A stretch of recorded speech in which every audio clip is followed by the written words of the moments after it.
Okay, boxing fans, I'm going to do my prediction now for Tony Bellew versus Isaac Chilemba. This is the rematch. The first fight was abysmal. There was two guys who pretty much showed us why they're both not world level. Both didn't even try and win. Well, one of them tried to win the fight too much, and the other guy didn't try and win the fight at all. And it really ended up as a stalemate, really. Both guys just abysmal. I didn't want to see the rematch because their styles won't gel, and it'll be the same in this one, I promise you. But yeah, I don't really like this fight, but I'm going to do a prediction for it anyway. Isaac Chilemba is what I'm not actually going to quote this off BoxRec because I can't get the site up on my computer for some reason. But yeah, 20 wins, 1 loss, 2 draws, I think. Bellew, 19 wins, 1 loss, 1 draw, I think. So off the top of my head, that's pretty cool, eh? Right, but yeah, I'm not going to this fight, obviously, because it's on the Froch and Thingo undercard, but I will be watching it on pay-per-view. Actually, tell a lie, I'll be watching Froch and Kessler on pay-per-view, and I'll be watching the Champions League final on Sky Sports 1. Brilliant. So, the point being, what's going down in this fight? This is the rematch. The first fight was shit. We had Bellew, running in there, losing his head after round 3. Really going all out for the absolute murder of Chilemba, and he didn't get it, and he lost. Well, he didn't lose, but he threw a lot of punches, missed the majority of them. I'd say 80% of his punches, and made himself look really, really limited in there. And then on the stark contrast, we had Isaac Chilemba spoiling, running, and really not doing much at all in each round, other than attempting to evade the devilish shots that Bellew was just wildly throwing. He didn't really do much in terms of. You see, this is why I don't understand people sometimes in how they score fights and stuff. You see, boxing is about hitting without being hit in return, and the thing was, both of these guys got half of the thing right. Bellew was throwing loads of shots, and Chilemba was not being hit. So you're thinking, yeah, he's doing part of the boxing right, but he wasn't doing the other part right.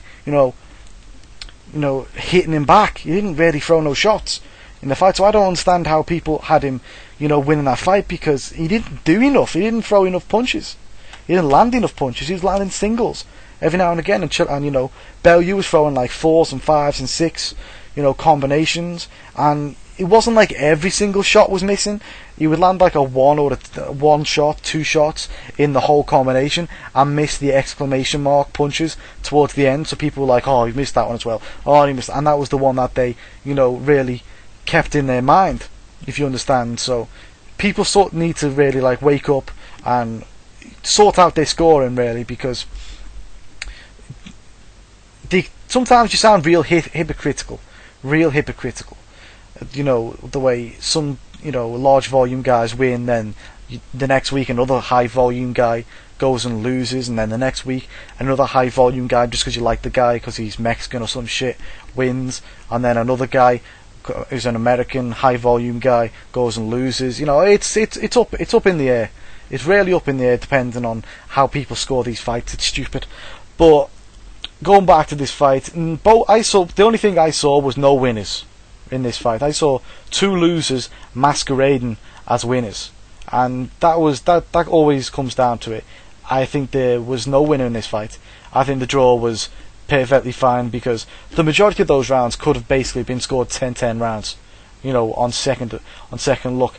When I first was watching it, I was talking to someone, and I was looking through Facebook, and I was listening to it, and then watching it, listening to it, and watching it on different screens, and I wasn't really doing it properly, and I thought Bellew breezed it, to be honest. But on second opinion, I was like, yeah, Bellew didn't win that fight. And then I was looking at it again, I was saying, yeah, Chilemba didn't win that fight either. And I was thinking, and it all come down to the fact that neither of them won.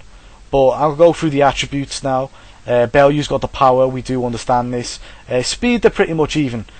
Chin, I'm not sure. Chilemba, he was evading shots like he knew if one of them landed, he was actually going to be, buried.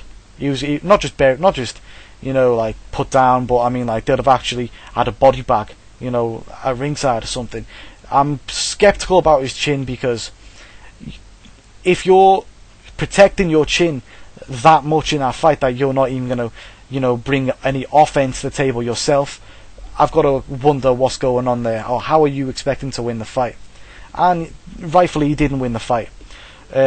Moving on from that, what else can I point out?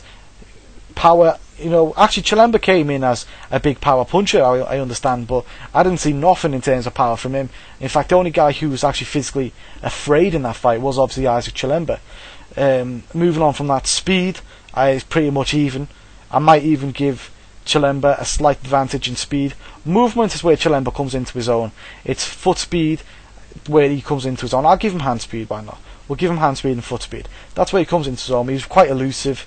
He had good body movement. He had some head movement which he used pretty effectively, and he was running around a bit. Yeah, so good foot. He had foot speed, but he used it too much to a negative perspective. Like I said, I'm not convinced on the chin of Chilemba. Bellew can take a fight pretty easily, really. Going on from there, I don't really know what to say, really. Boxing ability, yeah, Chilemba, he looks like a guy who basically throws, well, not a lot of punches at all, mate. I don't think he understands the idea of, counter punching. You've got to, really make them pay, and I don't think he actually made Bellew pay. He never made Bellew think twice about running in there, gung ho. Nope, I didn't see much. Yeah, I didn't see much in terms of, this guy being a big puncher. To be honest, yeah, Bellew can box probably. Bellew, the idea is he's got to put that jab out, stick that jab out in his face. The winner of this fight will all come down to who can, adapt better from the last fight. And the way I look at it, what can both guys do? I mean, this is somewhere where where everyone who's listening to this can write down what both guys can do differently in the thing, and then I'll go, rubbish. You're clinging to straws there, mate, or something. If I don't believe you, or we'll see. I mean, for me, what can Chilemba do differently? Well, if he's going to try and win, he's got to stand there and throw punches. Bring it back to the basics. Throw punches. You could start off with a jab, right? He didn't do that in the first fight. He didn't throw punches. He didn't throw too many punches. So, but the counter to that is he'll become more open to getting the counter punch, or more likely get attacked back by Bellew. And the way he was defending himself was as if he was physically afraid. So, we'll have to see. What can Bellew do differently? Like I said, not lose his head in the first place, because he lost his head after round 3. Stick a jab, a nice constant jab. That would be a nice way for him to start. Work off it. There's no real answer to who wins this fight, because basically both of them shown last time that they were both, not ready for world level, and their styles just did not gel. The winner of this fight will not look like a winner, I promise. If Chilemba wins, there'll be a lot of people saying that Bellew was robbed in his hometown, well, it's not even in his hometown, it's in London, that he got robbed in the UK.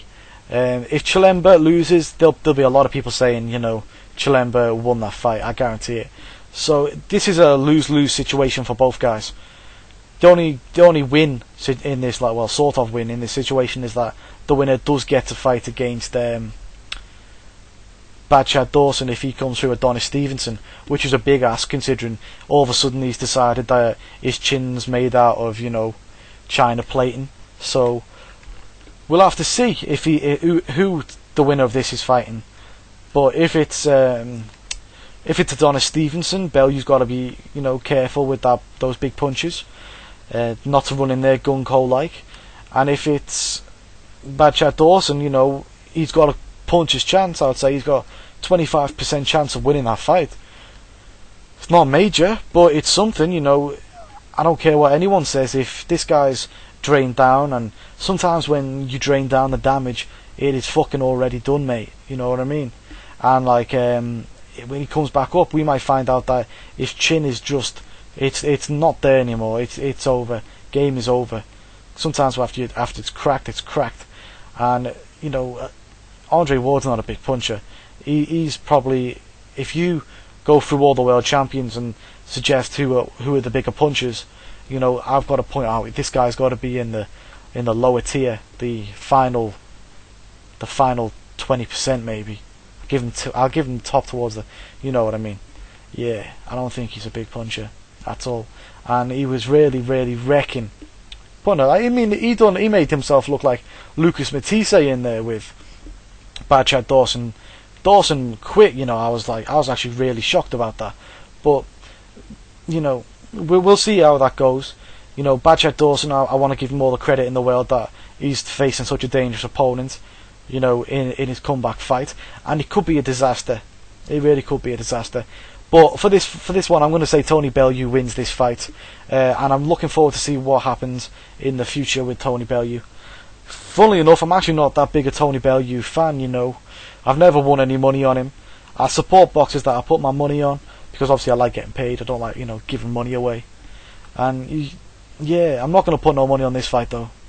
Yeah, that'd be you're just asking to give it away, really.